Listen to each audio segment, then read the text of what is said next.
Once a giant, always a giant. For me, it's only a giant.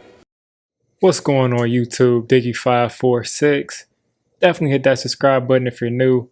Like the video if you like the video. And I won't tell if you click that bell. But let's go ahead and get into this. Alright, so we got some news today for practice. I'll start with the biggest news. Of course, the Kelvin Benjamin stuff is done with. He's gone. Everybody had their laughs. He's done. He's not going to be a giant. He probably won't be in the NFL. I dropped a video about that earlier today, so if you want my opinion on that, just check my last video. That's about Kelvin Benjamin. We're moving on. So, Shane Lemieux in practice today, he was carted off of the field with a knee injury. Now, we don't know what kind of injury that is. We don't know if he just, pulled a muscle. We don't know if he hyperextended his knee. We don't know if he tore something. Hopefully he didn't. We don't know what happened to his knee. They said he was holding on his elbow, and that kind of concerned me too, because when you see somebody grabbing their elbow, that's usually something going on with the triceps.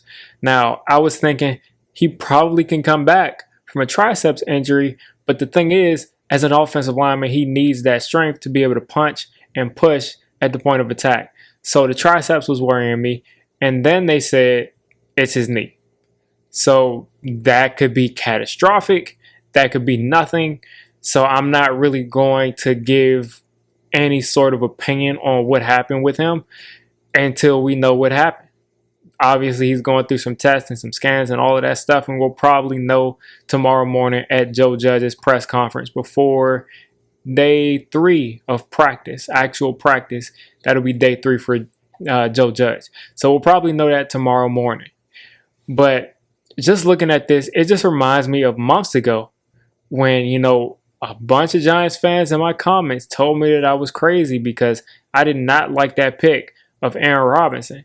Not because I think Aaron Robinson is some horrible player, because I do think that he'll be good. I do think that he'll be able to contribute. And I do think that it's good depth to have him here. But we really were in dire need of some depth in the interior of the offensive line. That's what I believe. That's just what I believe, period. Ben Cleveland. I wanted him in that 3rd round. We didn't get him. He ended up going to Baltimore. We'll see how everything turns out. But I really believe that if we had gotten some depth in this draft that was historically deep in the interior of the offensive line, I really believe if we had gotten that depth, we'd be feeling a lot better right now than we do. Even if it wasn't Ben Cleveland in the 3rd round, even if it was someone in the 5th round, I feel like we feel a lot better than what we feel like right now, because behind Shane Lemieux, you have Zach Fulton, you have Kyle Murphy, who the Giants coaching staff seems to like Kyle Murphy because they've kept him around. Zach Fulton is a veteran, but he's not really dependable. I mean, it's a reason why he was so cheap and why he came to the Giants to be a backup. So it kind of concerns me. Shane Lemieux already wasn't a slam dunk to be a good player, and then his backups, we expect them to be better than Shane Lemieux? I'm not sure. So we're kind of in this situation because we put ourselves in this situation. Some of the free agents, guards, are James Carpenter, Anthony Ryder. Those are the only guards I see that are starting level guards. David DeCastro, again, is a free agent, but David DeCastro probably is going to retire, and he looks like he has some injury issues.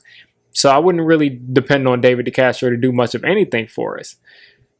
We are in a sticky situation because we've heard the narrative of people talking about Daniel Jones has been getting everything to succeed.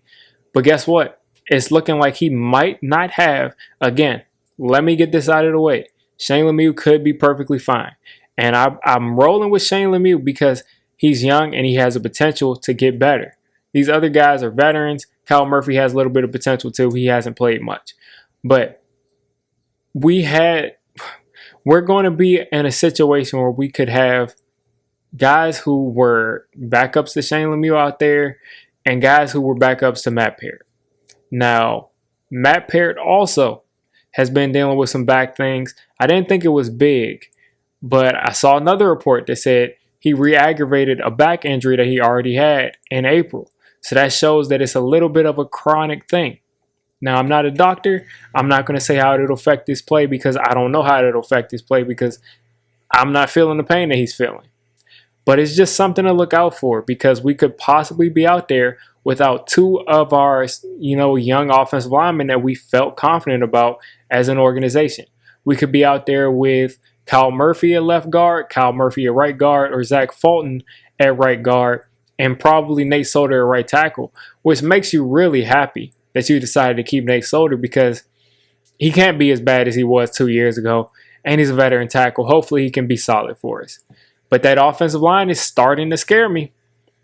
I mean, Daniel Jones could possibly be running for his life because we're starting to get a little bit thin at the offensive line.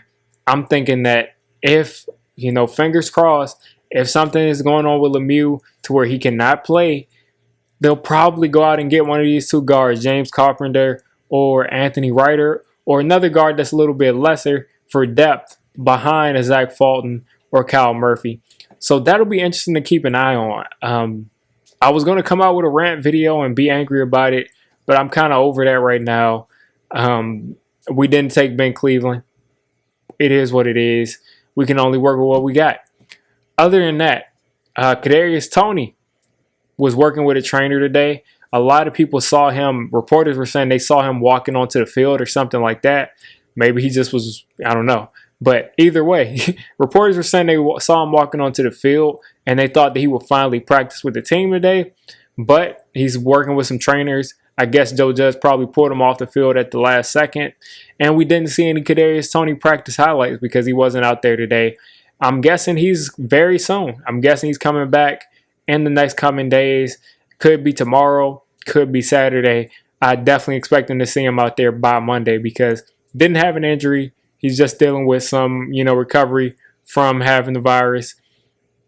That's just what's going on with Kadarius Toney right now. So hopefully we'll see him out there soon. I'm not too worried about it. He is right now our fourth receiver. So relax, guys. He's a first-round pick, yes, but he is our fourth receiver right now. It's just that simple. We're not expecting him to come in here and get 2,000 yards. We just paid a big-name wide receiver. We have Sterling Shepard, who's going to get a ton of targets. We have Evan Engram, who's going to get a ton of targets. Relax. And then speaking of Evan Engram, and before I get to Evan Engram, Saquon was seen running about 50 yards, and they said he was running pretty much full speed. So that could be something that we could be happy about. It looks like Saquon is pretty much full tilt. It looks like they're just working him back before they get him into any kind of contact. But back to Evan Engram. Evan Engram did an interview today along with Xavier McKinney. I'll get to Xavier McKinney in a little bit. But Engram did an interview today, talked about last year, talked about all the work that he put in Atlanta this year. I think he went down from 240 to 230.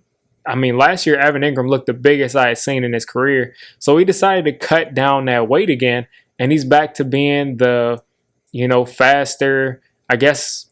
I mean, I don't know if he lost any speed when he put on that weight, but he's back to being the lighter version of himself. Hopefully that doesn't lend itself to him getting injured. Hopefully he can stay healthy. Hopefully he can catch the ball more consistently. And I wish him the best. I mean, Evan Engram, you see him working hard. You see him putting in that work. You see him taking accountability. It just has to materialize itself on the field consistently. That's all we need from Evan Engram. And, the sky's the limit with that dude. If he can have a year that I think he's capable of having, if he can catch the ball consistently, he could possibly be back on the Giants, or he could find himself getting paid a ton of money for another team. So I'm rooting for Evan Engram this year. Hopefully he can prove us wrong. Hopefully he can start catching the ball consistently. And then last but not least, Xavier McKinney also did an interview today. Dexter Lawrence also did too, but Xavier McKinney is probably the more exciting of the two because he's only played a couple of games so far in his career. He said he still feels like a rookie, but at the same time, at the end of last season, the game was starting to slow down for him. He's a guy that has great ball skills, great, in the box skills. So I'm excited to see him when he finally gets out there, is really into, understanding the playbook, understanding his responsibility, because he's got a ton of potential. He's got a ton of potential. And he's really one of the reasons why we believe that our secondary can be so great this year, because we can use him in so many spots. We saw him rush the passer from the edge as an outside linebacker. We saw him play deep safety, 20 yards deep. We saw him play strong safety. We saw him play slot corner. We saw him play outside. So Xavier McKinney is going to be a Swiss Army knife. He can potentially have a huge season this year. I'm expecting him to take a big step up. And that's pretty much all that happened today in training camp. It definitely is concerning that Shane Lemieux had that injury. Hopefully it's nothing. We'll just continue to watch. And we'll just continue to watch training camp and watch as these things develop as we ramp our way up to eventually the first preseason game and the next couple of weeks. But that's all I have for today. You guys have a great rest of your day. And let's hope that Shane Lemieux is okay. If you made it this deep into the video, come on, just hit the subscribe button. I make Giants content primarily, draft content secondarily, and during the season, I'm going to be doing a lot of reacting to pretty much most of the NFL games and everything NFL. So if you made it this deep, go ahead and join the D6 squad.